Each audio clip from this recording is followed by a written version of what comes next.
بالله من الشیطان الرجیم بسم الله الرحمن الرحیم. زما خوږو مشرانو دوستانو السلام علیکم. د سلام نه پس زه دا خبره کول غواړم چې په 27 اکتوبر باندې زه یو سعودي په ګاډي وختلې ما زمانه دا یو وخت پکټ شوې ده دا بل خپل ماته ده نه دا ورغلې تر اوسه پورې هغه شان ماته پته ده. سعودي چې کوم دی په هغه ټیم کې شورتي نیولې دي اوس هغه په ضمانت باندې 24 کې دی. زما دا یو ولسمه میاشت شروع ده چې زما د دې خبرې هېڅ حل لا نه دی راوتی. زه 15 ورځې په اسپتال کې ما تېرې کړي دي. په ما پسې د اسپتال خرچه 80,000 ریال جوړ شوي دي.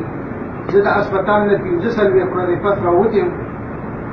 بیا ما ته د هغې نه پس 15 ورځې پس د اسپتال نه رنګ راغلی دی چې ته پیسې جمع کړه. که ته پیسې نه جمع کړې نو لکه تا پسې به مونږ قامه هر څه بلاک کړو. زموږ غریب سړی یم ما سره دونه پیسې د کوم ځای نه راوړم چې زه دا جمع کړم. د هغې نه پس په ما پسې ټول هر څه بلاک شوي دي او زما هر څه خدمات ټول بلاک شوي دي. زما دویمه پیره باندې مقامه ختمه شوه. زه غریب سړی یم. زه د دې څه حل وکړم؟ زه تاسو ټولو مسلمانانو وروڼو ته کشرانو مشرانو ته دا خواست کوم چې زما په دې خبره کې زما سره منډه ووهئ، زما مرسته وکړئ او زما د دې خبرې حل راوباسئ.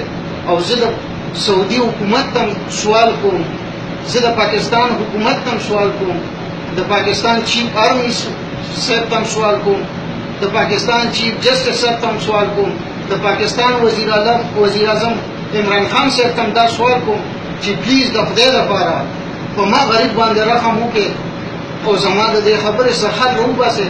زما په کور کې واړه واړه ماشومان دي، زما د ګټې وټې هېڅوک نشته دی. زه څه وکړم؟ ما ته یوه لار وښیه چې زه په هغې لار روان شم. زما دا ویډیو زما روم چې چا ته رسي د خدای لپاره زما دا ویډیو مخکې چې شیر کړئ چې زما دا ویډیو ټولو حکمرانانو ته ورسي. زه ډېر غریب انسان یم، ما چېرته چاته سوال نه دي کړی. زه ډېر مجبوره شوم. 11 میاشتې ما په دې کټ کې تېرې کړې. زه په دې کټ کې پروت یم. زه د دې کټه نه کوزېدی شم نه ګرځېدی شم. زما دا خپل نشته یوه بله ماته ده. زه نه شم د دې کټه کوزېدی. د دې ملګرو سره د الله خو وکړي د دې ډېرې والا سره زما دا 11 میاشتې زما خدمت هم وکړو. ما له چیرو ټایم راکړله. زه د دوی ډېر شکرګزار یم. زه د دوی ډېر شکر نه شم ادا کولی په یو قانون باندې. او د خدای لپاره زما د دې خبرې صحت راوباسئ. زما په کور کې واړه بچي دي، ما ته رنګ وکړي وي پاپا کله به راځې؟ زه ورته وایم صبر وکړه چې درځم. مور غریبه مې بوډۍ ده او وایي کله به راځې؟ زه وایم صبر وکړه درځم. ښځه مې وایي کله به راځې؟ زه وایم صبر وکړئ زه درځم. زما خبره ختمېږي. پلیز د خدای لپاره د الله د رضا لپاره د پیغمبر د خاطره زما سره مرسته وکړئ، زما امداد وکړئ. د پیسو په لحاظ هم زه ډېر غریب یم او د هغې نه پس زما دا ویډیو ډېره شیر کړئ چې ټولو ته ورسي او ټولو حکمرانانو ته پته ولګي. آخر زه هم یو مسلمان یم، څه کافر خو یم. زه هم د دې پاکستان د خاورې اوسېدونکی یم، د دې پاکستان بچی یم، یو پښتون یم. د خدای لپاره په ما رحم وکړئ. زما دا ویډیو ډېره شیر کړئ. ډېره مهرباني. الله هم خوشحاله ساته، الله هم ښه ساته. او زما دا حل دی تاسو په خپله وینئ. زه به د دې دپاسې تاسو ته څه ویم؟ هېڅ هم نشم ویلی. که زما سره دلته څوک رابطه ساتل غواړئ نو زما نمبر دی 0.91984747.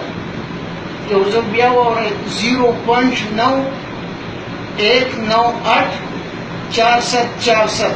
دا زما نمبر دی. امیرزاده مې نوم دی او د پاکستان اوسېدونکی یم، یو پښتون یم.